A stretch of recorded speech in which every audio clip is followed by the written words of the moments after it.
Maxoutil.com, un max d'outils à prix mini, présente. Sud Radio, le journal des sports. À la une de l'actualité sportive ce matin, Jules Boscarini, bonjour.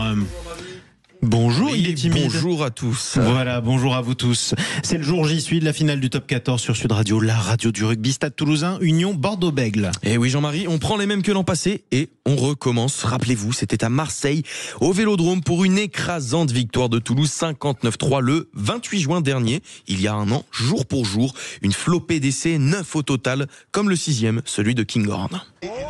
Le cross qui a intercepté, qui a remis à Coste avec Kinghorn qui hérite du ballon, ça va faire le 6e essai. Il va aller entre les poteaux, le voici à la 70e minute. Laissé entre les poteaux, 7 points de plus. Massacre. Ça fait 42 à 3.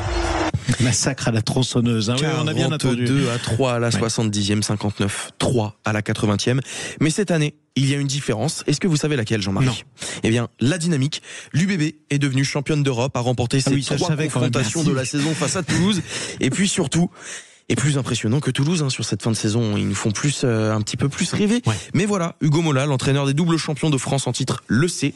Pour que Toulouse reste au niveau, il faut savoir se renouveler. Ce qui est sûr, c'est que Bordeaux, comme La Rochelle en son temps, Clermont-Ferrand ou d'autres, nous oblige à se poser des questions, nous oblige à se renouveler, nous oblige à réfléchir à ce qu'on va être demain, nous oblige à penser notre organisation. C'est notre obsession de ne pas s'endormir, de ne pas penser que tout est acquis, et l'importance d'avoir des clubs qui réussissent, mais on peut les appeler des rivaux ou en tout cas des opposants du moment. Oui, la construction de Bordeaux paraît cohérente. J'ai lu d'ailleurs que le club avait une vingtaine d'années, mais ça serait quand même faire offense aux longues performances de Bègles en son temps et voire même du SBUC en d'autres temps. Oui, exactement. Il y a une vraie histoire du rugby à Bordeaux. C'est important de le rappeler. En même temps, Jean-Marie, sur la feuille de match aujourd'hui, quand on voit que Bordeaux va pouvoir compter sur sa fusée, Louis Bielbiarré, on comprend l'entraîneur toulousain. Bref, une magnifique rencontre à suivre en direct sur Sud Radio, la radio du rugby, avec un avant-match exceptionnel dès 18h. Ouais, j'en profite pour le signaler. On sera du côté de Bègles avec Alexandre Priam, avec François Trio, Quentin Cabanis, toute l'équipe, Clément Combe, du côté de Bègles, du côté de Toulouse, la Haute-Garonne, du côté de Bordeaux évidemment, rue Princesse dans la capitale à Paris, QG des supporters toulousains et de tous les amoureux du rugby. Passez nous voir d'ailleurs, vous verrez des gens de Sud Radio sur place. Allez, on continue, on passe au football maintenant. Jules Boscarini, avec ce coup de tonnerre, c'est incroyable. Ça concerne la diffusion du championnat de France de football l'an prochain, la Ligue 1. Et oui, personne ne s'attendait à cela. Canal+ annonce se retirer des discussions avec la LFP sur la création d'une chaîne de la Ligue 1. Et pour analyser les dessous de cette volte-face, nous recevons Vincent Chaudel, président de l'Observatoire du Sport Business. Bonjour Vincent. Bonjour. Bon alors, premièrement, qu'est-ce qui a fait que Canal s'est retiré de ces discussions ? Quelle est la raison de cette rupture ? La raison de la rupture, c'est que Canal n'obtient pas ce qu'il souhaitait. Il souhaitait récupérer le match du dimanche soir comme il l'a fait pendant des dizaines d'années, et puis avoir l'exclusivité de la distribution. C'est-à-dire, en fait, ne pas acheter des droits, mais avoir l'exclusivité du contenu dans son bouquet, pour permettre à ses abonnés d'avoir l'essentiel du sport et tout le football, en fait. Et puis il y a aussi la question du prix. Canal disait que le pack 100% Coupe d'Europe était à 10 €, et là, pour un championnat qui n'avait pas tous les matchs, on parlait de 20 €. C'est ça aussi qui a fait peser la balance ? Oui, c'est-à-dire qu'en fait, que la Ligue veuille lui vendre son abonnement à 20 €, c'est une chose, mais ce que Canal voulait, c'était pouvoir le proposer à 10 à ses abonnés dans une offre globale. C'était ça le sujet, oui. Dernière question pour vous, Vincent Chaudel, de l'Observatoire du Sport Business. En gros, Canal ne veut pas distribuer cette chaîne de la Ligue 1. Ça veut dire que si je veux regarder mes matchs de football, je les regarderai sur quoi ?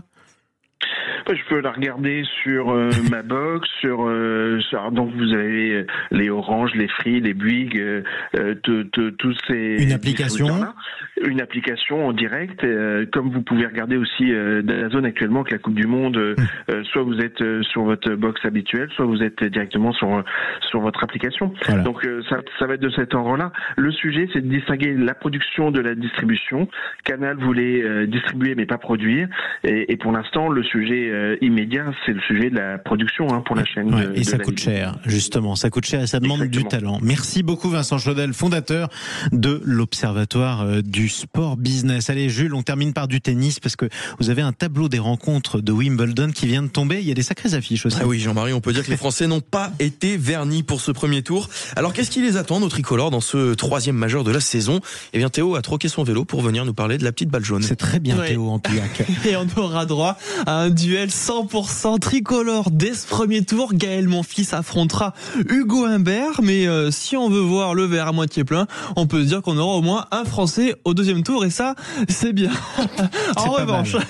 En revanche, tirage plus compliqué pour Alexandre Müller, 40e mondial, qui affrontera lui Novak Djokovic, finaliste des 6 dernières éditions. Autrement dit, mission quasiment impossible pour espérer une qualification. Giovanni Mpetshi Perricard devra faire face à l'américain Taylor Fritz, actuel numéro 5 mondial. Quant à Arthur Rinderknecht, il sera opposé au numéro 3 mondial, Alexander Zverev. Mais il y en a un qui peut espérer accéder au second tour. Lui aussi, c'est Corentin Moutet. Il affronte l'Argentin Francisco Comesana. Dans le gazon n'est pas vraiment sa surface de prédilection, c'est plus la terre battue.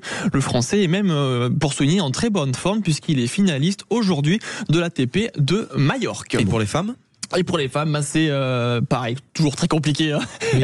Elsa Jacquemot hérite du tirage le plus difficile chez les Françaises. Vous la connaissez sûrement, c'était la jeune Française qui s'était fait éliminer lors du 3e tour par Loïse Besson. Cette fois-ci, la Lyonnaise de 22 ans affrontera la Polonaise Magda Linette, la 27e mondiale. Bon, écoute, on va regarder ça tout simplement. C'est le moment d'arroser la pelouse pour nos amis anglais. Ah mais non, c'est bon. En général, ils ont de la pluie, ça devrait aller. Merci à vous Théo Ampillac. Merci à vous également Jules Boscarini. Bah oui.